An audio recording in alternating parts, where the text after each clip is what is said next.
Baniriza ku channel yange. Leero recipe yaffe eri ku these whole wheat coconut muffins.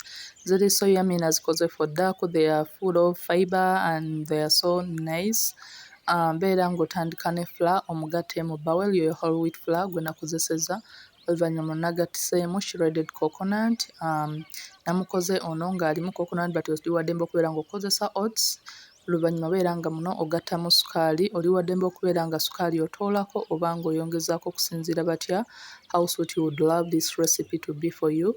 Then oluvannyuma nakozeseza a little bit of cinnamon and ginger, then baking powder, baking soda and salt.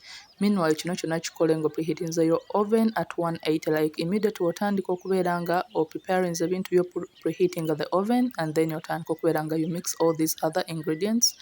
Then beera ng'ogattamu eggi, a little bit of coconut essence okwongera okubeera ng'oggyayo flavour ya coconut, otandika okubeera nga omixinga.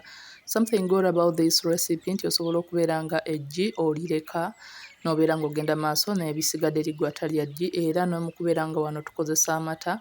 Woba obadde olina coconut milk oba coconut cream yandibadde mulungi okubeera nga gw'okozesa okubeera ng'oyongera okuggyayo coconut eyo gwe tukozesezza flavour ya coconut ebeere ng'ewuunyiza ddala bulungi nnyo mu this recipe. Then beera ng'okozesa ku butter oba prestige ogende maaso okubeera ng'omixinga paka nga tufunye consistency ennungi eya butter gwe twetaaga. Nkusaba obeere ng'olikinga, subscribing to my channel to help me grow. Nkusaba obeere nga onyiga kadde okubeera ng'otaninga on notifications obeere notified bwe mba nga postinze video empya. Buli w'onyiga kadde nkusaba ogende maaso okubeera ng'onyiga ku all notifications obeere ng'obeera notified. Yeeno consistency ya butter gy'oba weetaaga okubeera nga ofuna. Muno oli wadde mba okugenda maaso okubeera nga ogattamu chocolate chips, oli wadde mba okubeera nga muno oteekamu any dry fruit gye wandibadde weetaaga.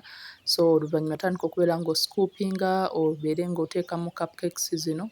But making sure nti tozifiiringa to the top, olekewo room y'okubeera nti nno we zinaabeera ziri muli mu oven zigenda kubeera nga zirisinga like zizimbe. So making sure nti nno olekawo a little bit of room waggulu awo zisobole okubeera nga zizimba. Bakinga paka nga zibrowninze zonna oba paka ng'otaddemu akati n'olabira ddala nti kavuddeyo nga kali clean bulungi nnyo, ekiraga nti nno cupcakes zibeera ziyidde era nga ziri ready. Beera nga ozireka zibeere nga zikuulinga, oluvannyuma osobola okubeera ng'ozisitowaringa mu airtight container okumala ennaku 3 ku 5, naye oba oyina abaana tebajja kubeera nga baziganya kubeera nga zibeerawo okumala ebbanga eryo.